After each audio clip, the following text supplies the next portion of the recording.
ಅದು ದರ್ಶನ್ ಅವರ ಜೊತೆಯಲ್ಲಿ ದರ್ಶನ ಪಡೆಯೋದು ಇನ್ನೂ ವಿಶೇಷ ಅಂತ ಈ ಸಂದರ್ಭದಲ್ಲಿ ನಾವು ಹೇಳ್ತಾ ಇದ್ದೇವೆ. ಯಾಕೆಂತಂದ್ರೆ ರಾಯರನ್ನ ನಾವು ಎಲ್ಲಿ ಕಾಣಬೇಕು ಅಂತಂದ್ರೆ ರಾಘವೇಂದ್ರ ಸ್ವಾಮಿಗಳವರ ಸ್ತೋತ್ರದಲ್ಲಿ ಒಂದು ಮಾತನ್ನು ಹೇಳ್ತಾರೆ. ರಾಯರ ಮಹಿಮೆ ಒಂದು ಭಾಗ ಇರಲಿ, ರಾಯರ ಭಕ್ತರ ಮಹಿಮೆಯನ್ನ ಹೇಳುವಾಗ ರಾಯರ ಸ್ತೋತ್ರದಲ್ಲಿ ಒಂದು ಮಾತನ್ನು ಹೇಳ್ತಾರೆ. ಯತ್ಪಾದ ಕಂಜರಜಸ ಪರಿಭೂಷಿತಾಂಗಾಹ ಯತ್ಪಾದ ಪದ್ಮ ಮಧುಪಾಯಿತ ಮಾನಸಾಯೇ ಯತ್ಪಾದ ಪದ್ಮ ಪರಿಕೀರ್ತನ ಜೀರ್ಣವಾಚ ತದ್ದರ್ಶನಂ ದುರಿತ ಕಾನನ ದಾವಭೂತಂ.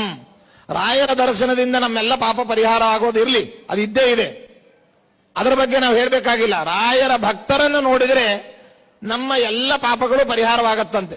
ಹಾಗೆ ನಮ್ಮ ದರ್ಶನ್ ಅವರು ವಿಶೇಷವಾಗಿ ರಾಯರ ಅಂತರಂಗ ಭಕ್ತರಾಗಿದ್ದಾರೆ.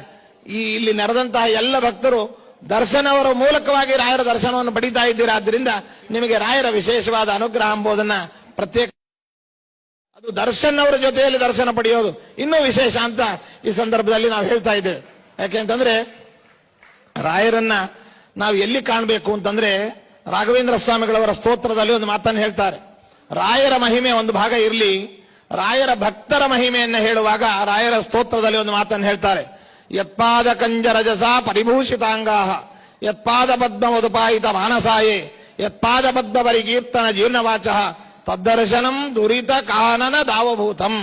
ರಾಯರ ದರ್ಶನದಿಂದ ನಮ್ಮೆಲ್ಲ ಪಾಪ ಪರಿಹಾರ ಆಗೋದಿರ್ಲಿ, ಅದಿದ್ದೇ ಇದೆ, ಅದರ ಬಗ್ಗೆ ನಾವು ಹೇಳಬೇಕಾಗಿಲ್ಲ. ರಾಯರ ಭಕ್ತರನ್ನು ನೋಡಿದರೆ ನಮ್ಮ ಎಲ್ಲ ಪಾಪಗಳು ಪರಿಹಾರವಾಗತ್ತಂತೆ. ಹಾಗೆ ನಮ್ಮ ದರ್ಶನ್ ಅವರು ವಿಶೇಷವಾಗಿ ರಾಯರ ಅಂತರಂಗ ಭಕ್ತರಾಗಿದ್ದಾರೆ. ಇಲ್ಲಿ ನೆರೆದಂತಹ ಎಲ್ಲ ಭಕ್ತರು ದರ್ಶನ್ ಅವರ ಮೂಲಕವಾಗಿ ರಾಯರ ದರ್ಶನವನ್ನು ಪಡಿತಾ ಇದ್ದೀರಾ. ಆದ್ದರಿಂದ ನಿಮಗೆ ರಾಯರ ವಿಶೇಷವಾದ ಅನುಗ್ರಹ ಎಂಬುದನ್ನ ಪ್ರತ್ಯೇಕ